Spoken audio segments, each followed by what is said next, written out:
मन. रामकृष्ण हरी. कुंडली गवरदेवर विठ्ठल. श्री ज्ञानदेव तुकाराम. श्रीमद भागवत स्कंद पहिला अध्याय 17. महाराज परीक्षिताकडून कलियुगाचे दमन. सूत म्हणाले, हे शौनका, तेथे गेल्यावर राजा परीक्षिताला असे दिसले की एक राजाचा वेश धारण करणारा शूद्र हातात काठी घेऊन एका गाय आणि बैलाच्या जोडीला अशा रीतीने मारित होता की त्यांना कोणी वाली नाही. कमलांतील तंतूप्रमाणे शुभ्र रंगाचा बैल एका पायावर उभा राहून थरथर कापत होता आणि त्या शूद्राच्या मारण्यामुळे दुःखी आणि भयभीत होऊन मूत्रत्याग करीत होता. धार्मिक कृत्यांसाठी दूध, तूप असे आहुतीचे पदार्थ देणारी गाय सुद्धा शूद्रांच्या वारंवार लता प्रहरींनी अत्यंत दुःखी झाली होती. एक तर ती अशक्त होती, शिवाय तिचे वासरूही तिच्याजवळ नव्हते. तिला भूक लागली होती, त्यामुळे तिच्या डोळ्यांतून अश्रू वाहत होते. स्वर्णजडित रथात बसलेल्या राजा परीक्षिताने आपले धनुष्य सज्ज केले आणि घनगंभीर आवाजात त्याने शूद्राला विचारले, अरे, स्वतः बलवान असूनही माझ्या राज्यातील दुर्बल प्राण्यांना बलपूर्वक मारणारा तू कोण आहेस? एखाद्या नटाप्रमाणे राजाचा वेश तू धारण केला आहेस, पण तुझे कृत्य तर शूद्रासारखे दिसत आहे.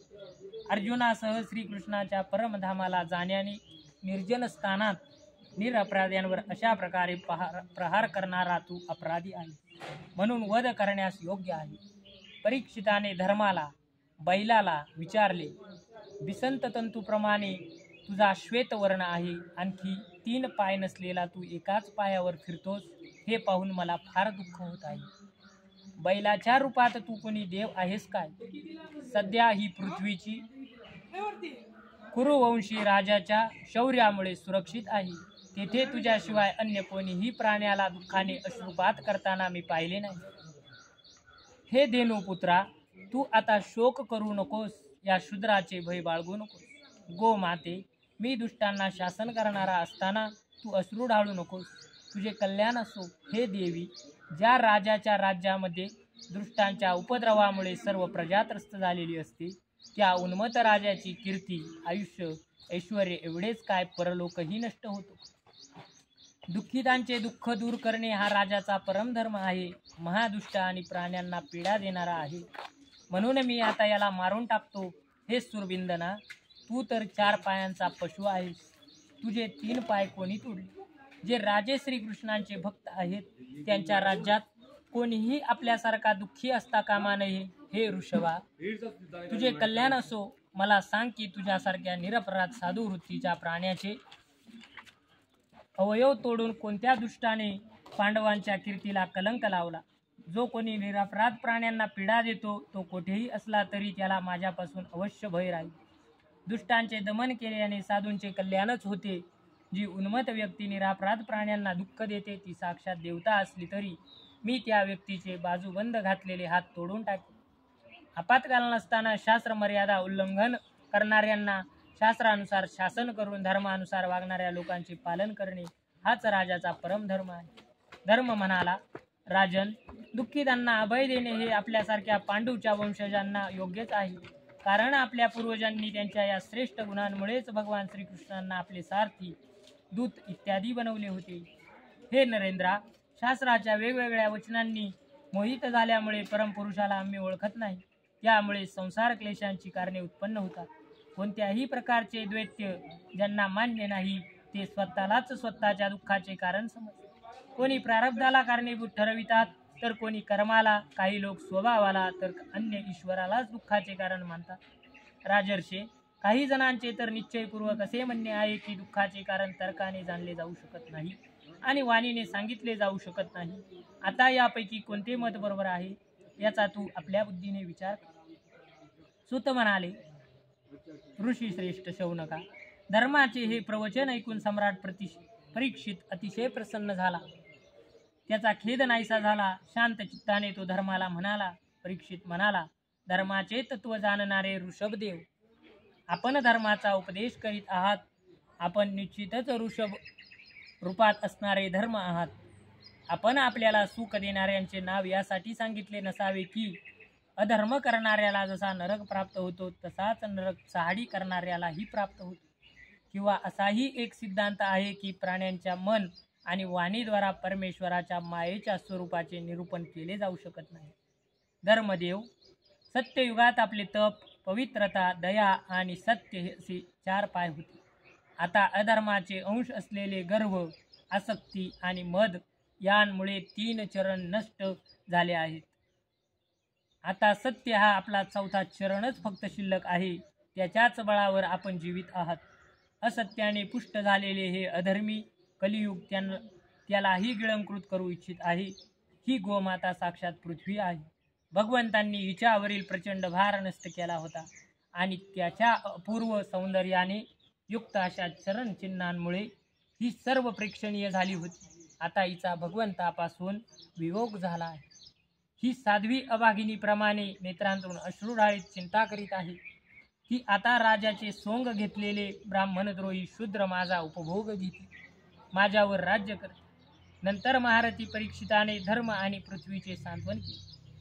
नंतर अधर्माचे कारण ठरलेल्या कलीला मारण्यासाठी त्याने तीक्ष्ण तलवार हातात घेतली. आता हा मला मारून टाकणार हे कलीने जाणले आणि लगेच त्याने आपली राजचिन्हे काढून ठेवून भयाने व्याकुळ होऊन परीक्षिताच्या चरणावर मस्तक ठेवले. परीक्षित मोठा यशस्वी, दीनवत्सल आणि शरणागताचे रक्षण करणारा होता. कलियुगाने आपल्या चरणांवर मस्तक ठेवले आहे हे पाहून कृपाळूपणाने त्याने त्याला मारले नाही, परंतु हसत हसत म्हटले. परीक्षित म्हणाला, तू हात जोडून शरण आला आहेस तेव्हा अर्जुनाच्या यशस्वी वंशातील कोणाही वीरापासून तुला भय बाळगण्याचे कारण नाही, परंतु तू अधर्माचा सहाय्यक असल्याने माझ्या राज्यात अजिबात राहू नकोस. राज्याच्या शरीरातील तुझ्या वास्तव्यामुळेच लोभ, असत्य, चोरी, दुष्टता, स्वधर्म, त्याग, दारिद्र्य, कपट, कलह, दंभ आणि अन्य पापे वाढत आहेत. हे अधम सहाय्यका, म्हणून तू या ब्रह्मवर्तात एक क्षण देखील राहू नकोस, कारण हे धर्म आणि सत्याचे निवासस्थान आहे. या क्षेत्रात यज्ञविधी जाणणारे महात्मे यज्ञांच्या द्वारा यज्ञपुरुष भगवंतांची आराधना करीत असतात. या देशात भगवान श्रीहरी यज्ञ रूपात निवास करतात. यज्ञांच्या द्वारा त्यांची पूजा केली जाते आणि यज्ञ करणाऱ्यांचे ते कल्याण करतात. सर्वांच्या अंतर्यामी असणारे ते भगवान वायूप्रमाणे समस्त चराचर जीवांच्या आत आणि बाहेर निवास करून त्यांच्या कामना पूर्ण करीत असतात. सूत म्हणाले, परीक्षिताची ही आज्ञा ऐकून कली थरथर कापू लागला. हातात यमराजा समान तलवार घेऊन मारण्यासाठी सज्ज झालेल्या परीक्षिताला तो म्हणाला. कली म्हणाला, हे सार्वभौम राजा, आपल्या आज्ञेप्रमाणे जेथे कोठे मी राहण्याचा विचार करतो तेथे आपण धनुष्याला बाण लावून उभे आहात असे मी पाहतो. हे धार्मिक शिरोमणी, जेथे मी आपल्या आज्ञेचे पालन करीत स्थिर चित्ताने राहू शकेन असे ठिकाण आपण मला सांगावे. सूत म्हणाले, कलियुगाची विनंती मान्य करून राजा परीक्षिताने त्याला 4 ठिकाणी राहण्यासाठी दिले.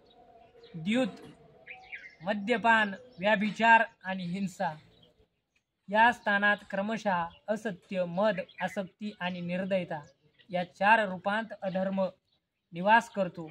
कलियुगाने आणखी ठिकाणी मागितली तेव्हा सामर्थ्यवान परीक्षिताने त्याला राहण्यासाठी स्वर्ण, धन, रामकृष्ण हरी हे आणखी एक ठिकाण दिले. ब्रह्मरस अशा प्रकारे रामकृष्ण हरी अशा प्रकारे कलियुगाची असत्य, गर्व, कामवासना, वैर आणि रजोगुण ही राहण्याची 5 ठिकाणे झाली. अधर्माचे मूळ कारण असलेला कली परीक्षिताने दिलेल्या या 5 ठिकाणी राजाज्ञेचे पालन करीत राहू लागला. म्हणून आत्मकल्याण इच्छिणाऱ्या पुरुषांनी या 5 ठिकाणांचा कधीही आश्रय घेऊ नये.